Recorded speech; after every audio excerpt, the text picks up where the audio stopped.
you more tired than you were a few years ago? Do you feel closer to burnout than ever before? Then this show is for you. Hi, I'm Chester Elton. This is my dear friend and co-author, Adrian Gostick. Well, thanks, Jess. Yeah, on this show, we're going to talk about going from burned out to fully charged in our work and the rest of our lives with a really fascinating guest. As always, we hope the time you spend with us will help reduce the stigma of anxiety at work and in your personal life. And with us is our new friend, Dr. Neha Sangwan, an internal medicine physician, founder and CEO of Intuitive Intelligence, and co-founder of the Conscious Business Leadership Academy, which partners with CEOs on implementing the principles of conscious capitalism in their organizations. She is also the author of the new book, Powered by Me from McGraw Hill, and has devoted 2 decades to identifying the root causes of stress and burnout. We couldn't ask for a better guest, could we, Adrian? Dr. Neha, welcome to the podcast. We're delighted to have you here. What an honor to be with you. Thank you. You know, before we jump in, I just want to give a shout out to our new sponsor, Magic Mind. You know, Adrian, you and I have both tried it. It's really a remarkable, I don't want to call it an energy drink because it's more than that. You know, I've tried energy drinks and shots and you get that high, but then you get that crash. It doesn't happen with Magic Mind.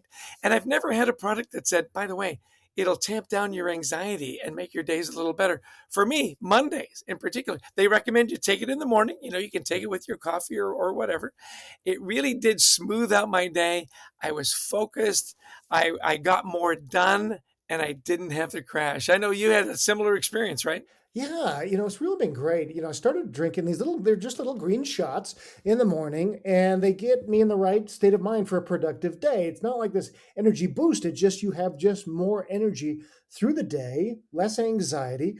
It really is beneficial. And so, again, wonderful natural ingredients that we couldn't recommend more. And because you're listening to our podcast, there are some wonderful promotional, exciting offers for you right now. Go to magicmind.com/Jan Leading, Jan Leading, and use our special code, Leading20.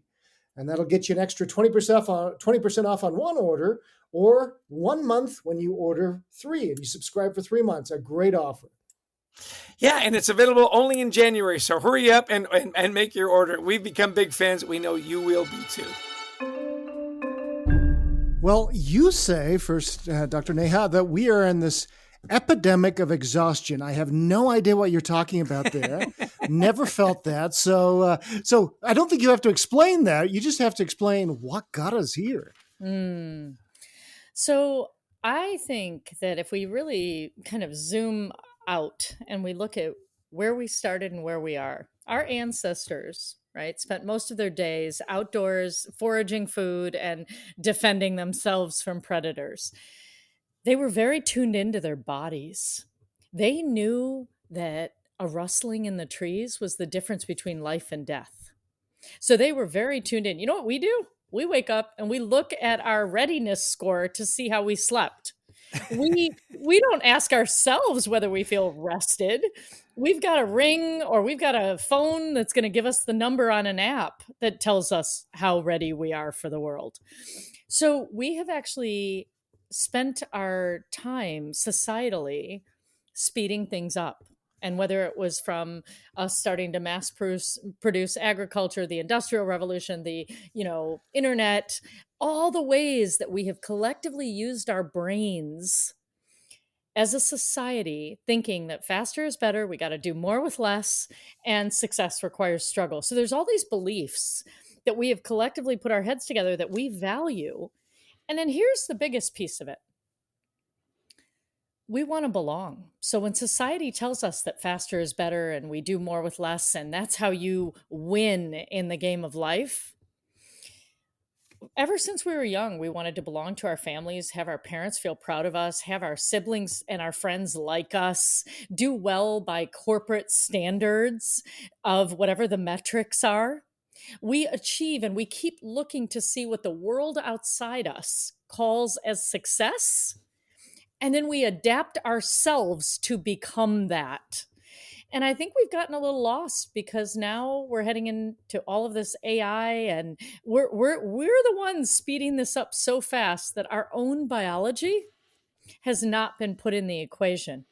And I think that's one of the biggest reasons that we are in the place that we're in. It's so interesting you talk about the sense of, wanting to belong. What does success look like? We really do care what other people think of us. You're really speaking to Adrian on that. Me, I could care less really what anybody else thinks. Oh yeah, yeah. That's what I've always said about you. It's so spot on, right? Because I love the old adage. The guy says, "Why do we care so much about what our neighbors and people around us think? We don't know them, and if we did, we probably wouldn't like them. Why do we spend so much time trying to please them?" Well, you start your book off with a story about you being overwhelmed as a young physician, and so what did you learn from that experience, and what have you brought to this work because of that? Mm. Well, I am the middle daughter of immigrants, so three sisters, and now I can look back and say much more clearly that without my parents speaking it to me, they showed me that what mattered the most was stability, security, and belonging. They were immigrants. They came to a new place. And so while biologically it is in us, we need belonging as much as we need things to be taken care of in our biology. I mean, it is inside of us. It is something that it's a core need. And so when there's experiences in your life, like my parents were immigrants, that was even heightened for me. I was sent away when I was young to live with my grandparents. Coming back and having to assimilate into my family after 2 years was an experience that caused belonging to be even more important to me.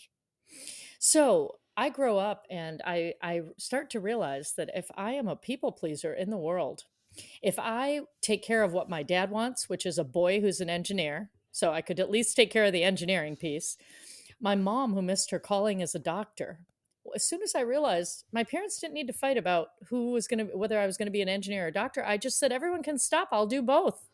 Everybody, no one needs to fight about this. And I happen to be good at math and science.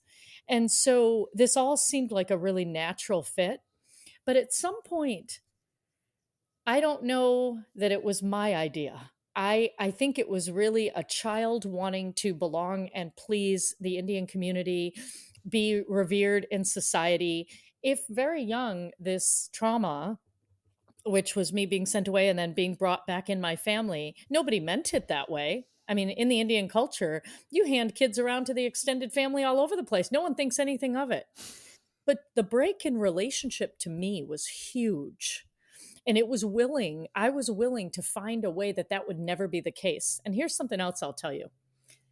I was willing to work straight through, push through my body rather than partner with it. That's how bad I wanted to belong. So when I saw that there was a path, there was an opportunity where not only would I not be the one sent away again, but in fact, I would be the one that no one could be without. When you're a doctor, when you're a healer, when people are in crisis, you're the one they turn to. So I have to tell you, I didn't know it at the time. I was subconsciously being driven by my previous life and experience, wanting to make other people happy without even realizing it. And I think we do this in our lives. Many people do this in their lives. Most people do this in their lives subconsciously if they have not spent time reflecting on it. And so here I come. I'm 33 years old and I am using, Mountain Dews and Snickers bars and whatever the world wants me to use to override my biology, to get through 36-hour shifts, to finish this training, you set a goal, I'm going to meet it. If that means I push through my body rather than partner with it, no problem. And basically one day I walked in and I had 18 patients and someone said to me, "Hey, we got someone sick today. Can you take the alpha pager?" Which means handling all incoming transfers from the region on top of my own schedule. I didn't even hesitate. I said, "Sure." Put my hand out, took the pager. It was way too much for me to handle. And so I looked at the nurse about 5 hours into my shift and I said, "Hey, Nina, Can you give me 40 mil equivalents of IV potassium? And could you hang that for the gentleman in 636? And she looked at me and she said, Dr. Sangwan, are you okay? That was my first indication that I might not be. And the reason I say that to you is I want you to know how much I had perfected being someone who was tuned in to the outside world with no clue that that was the fourth time in under 5 minutes I had asked her the same question and she had answered me every time. So it was a rude wake up call for me, but here's the bigger piece.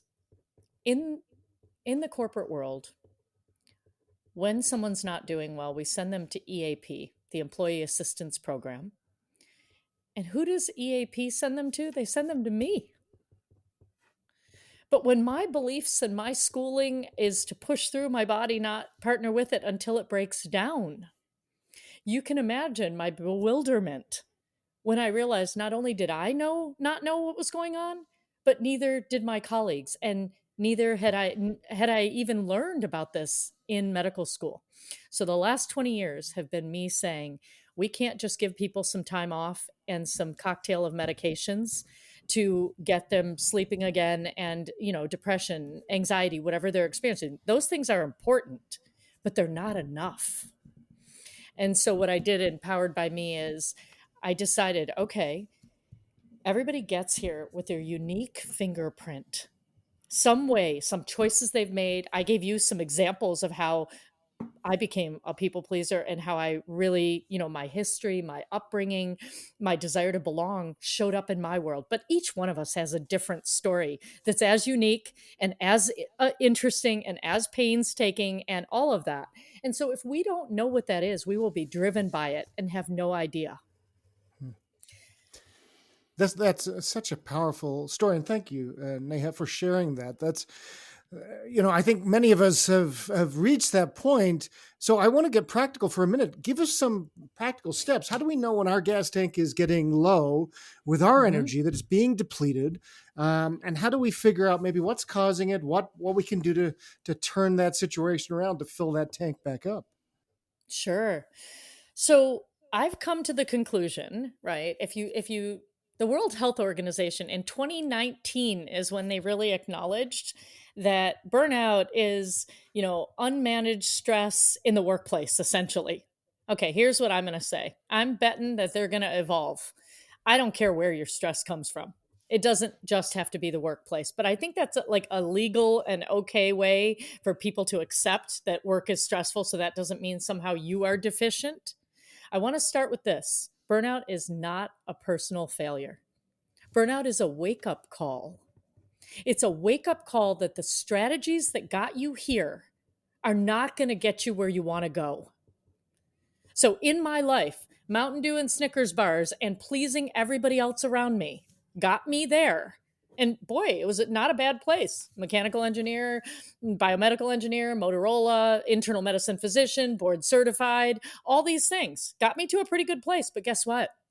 It wasn't going to get me to where I was going. So what if I wasn't some huge failure, but I was in fact a really creative soul that came into this earth and figured out ways to navigate things I didn't understand? Wow, that's pretty impressive. Okay, Neha, good job. Some caffeine, sugar, Mountain Dew, good job. Now, this is how I want people to kind of reframe this. It's a wake-up call. So wherever you are, from burned out to fully charged on the spectrum, and that's everybody who's listening, you're somewhere between burned out to fully charged. You can figure that out in 15 minutes by where you have a net gain or a net drain of energy on a physical, mental, emotional, social, and spiritual level. And so why don't I've been on a book tour for several months, and I give an actual pulse check for them to go through and kind of do a little self-assessment on each of these levels. Here's the trick. Not only they'll also get 6 videos. So I will walk you through each of these sections in just a few minutes, telling you what it means. Here's the trick. You can't just use your head. We have all collectively used our heads to speed up the outside world. The first step is you actually tuning into your body, because your body has a unique language. Your physiology communicates with you. It's communicating with you right now. It is telling you whether you're in your comfort zone. It's telling you whether you feel stretched out of your comfort zone. It's telling you whether you're resonating with something we're saying or you're not. Your body is it's constantly talking. And the question is, are you listening? So step one is, how is your body communicating with you? When I get out of my comfort zone, my throat constricts and my stomach turns. That's mine. Do you guys know when you get out of your comfort zone, how your body communicates with you? How does it let you know? Sometimes it's sweating, jaw clenching, right shoulder pain, back pain. Like, do you have any, I got all that. any I got all that right now. really? No. Yeah. No, Yeah. it's true though. Yeah, I think there's different things for me that when I'm getting tense, definitely my kind of stomach kind of tightens, and yeah, you definitely Yep. feel it. And It Chess, what about you? knots. Yeah. Yeah. See, that's different. So that's different than the way I feel it. What about Mhm. you, Chester? Yeah, what happens to me is I just find it very hard to focus. You Yes. know, I'm hearing people talking, but I have no idea what they're saying. You But know, you know what I call that? I call that like having noise canceling headphones on. Like it feels like things are coming in and I don't know what's going on, but like I'm in my own space in my head. So that comes for me when I'm hitting panic. So there's certain signals that your body gives you early on, and then they're either more intense when you're hitting panic. Getting out of your comfort zone is one thing, and then sometimes they're more intense when you hit panic, or they're completely different signals. But here's what I want people listening to know. You have to know how the unique language that your body uses to communicate with you, your own physiology, your heart racing, your stomach turning, headaches, back pain, whatever it is, because it's giving you signals early, and they're the first signals you're going to get in a meeting when someone takes credit for your work. For you to know that something was off, you have to be tuned into your body. If you're sitting up in your head and you're thinking about your rebuttal, you're not understanding what's actually happening. You're getting defensive. And so these are net drains of energy when you don't understand how to pick up signals early, right? And that's in the physical section. Mentally, if something goes wrong, someone's late, and you blame yourself, or you project onto them and blame them, you don't get curious, you get furious. Boy, that can be a mental and emotional drain. On a social level, just write down 5 of the top people or groups of people that you spend the most time with. And then after you write down their names, I want you to pay attention to whether your body is constricting, tight, heavy, or open and at ease. You have to use more than your brain on this assessment. You have to use your body. Because anytime there's a drain, your mind may say, oh, it's fine. Oh, yeah, everything's fine. But if your body feels heavy or constricted, the answer is no, it's a drain. it's so interesting you mentioned that because I have what's called the caller ID test. You know, you get a call, and what name makes you go, "Hey, this is going to be great. I'm so glad you called." The other one is, geez, this Well, is the going to question be is, do I pick up or do I not? right. Can I call you later? And by that I mean, can I never call you back? Would that be okay with you? Yeah. It's so interesting you talk about listening to your body's language, and I was just thinking, what is my body's language? And I think, unfortunately for me, my body's language is French. The problem is I don't speak French, so Yeah. that's a real disconnect. And I thought that was funnier than you did. Yeah. No, Um, but let me really quick tell you this. It starts when we're young. So when you're a little kid and you're playing with your brother and your mom says, "Hey, honey, it's time to go to school." And you say, "I can't go, Mom. I have a tummy ache." right.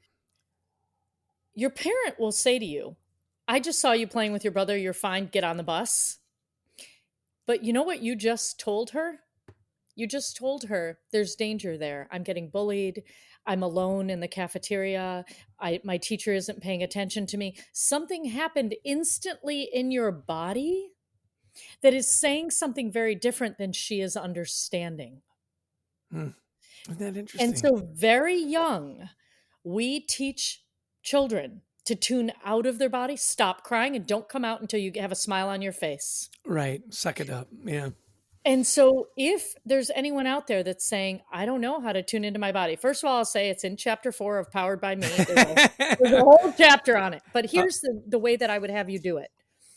Grab a smooth stone, grab an AirPod case in your hand. When you're in a meeting, I want you, when something changes emotionally, directionally, something surprises you, tune in and ask yourself, how is my body letting me know that something just changed? If you can't think of anything like, oh, you don't know that your throat's constricting or your stomach's turning or any of that, I want you to say, I can feel this AirPod in my hand, this case in my hand.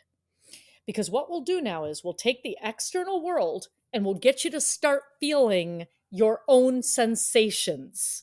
And after you do that for 3 or 4, meetings, pretty soon you're going to say, oh, wow, my heart is racing a little bit. I can feel the beating of my heart. Oh, wow, my neck. Oh, it's my shoulder.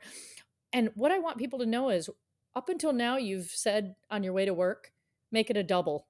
At the, when you're at the coffee store, you look at the barista and you say, you know what, make it a double, because you wanted to zero out all of those signals so you could just keep becoming a human doing, not a human being.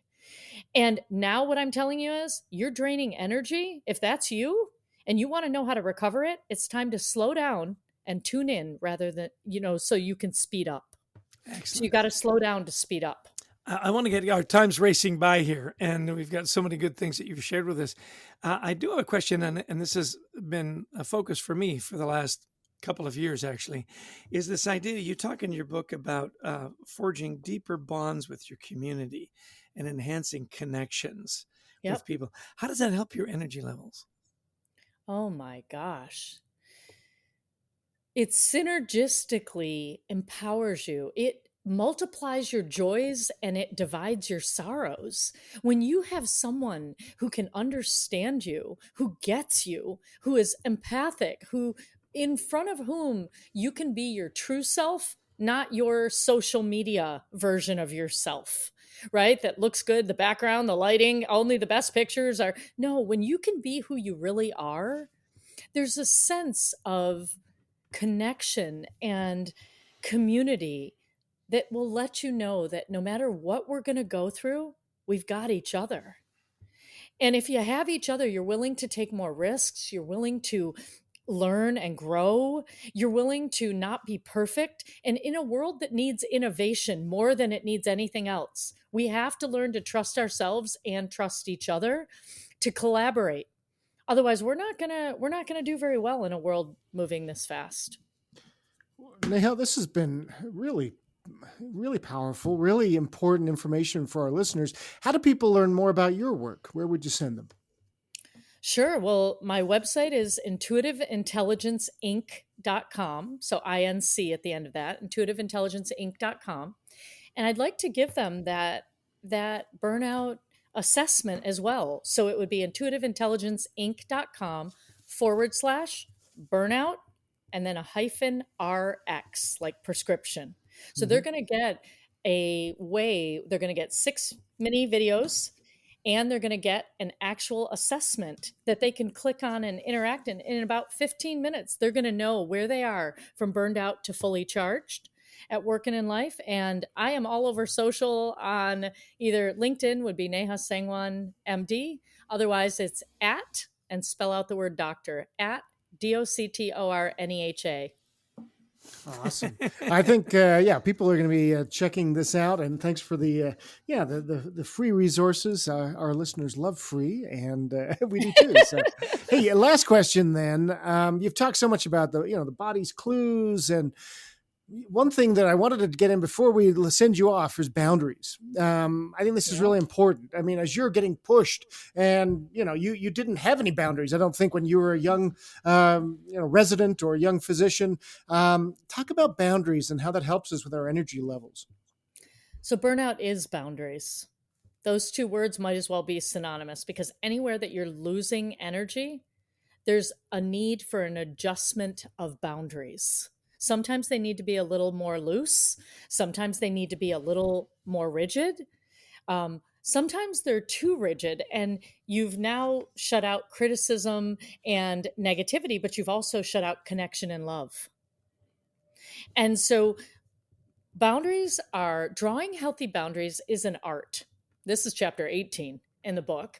But essentially, what you want to do is ultimately, the goal is you don't want to shut out other people's feedback and input. You want to know what you value. You want to be tuned into your body's physiology so you can pick up signals early.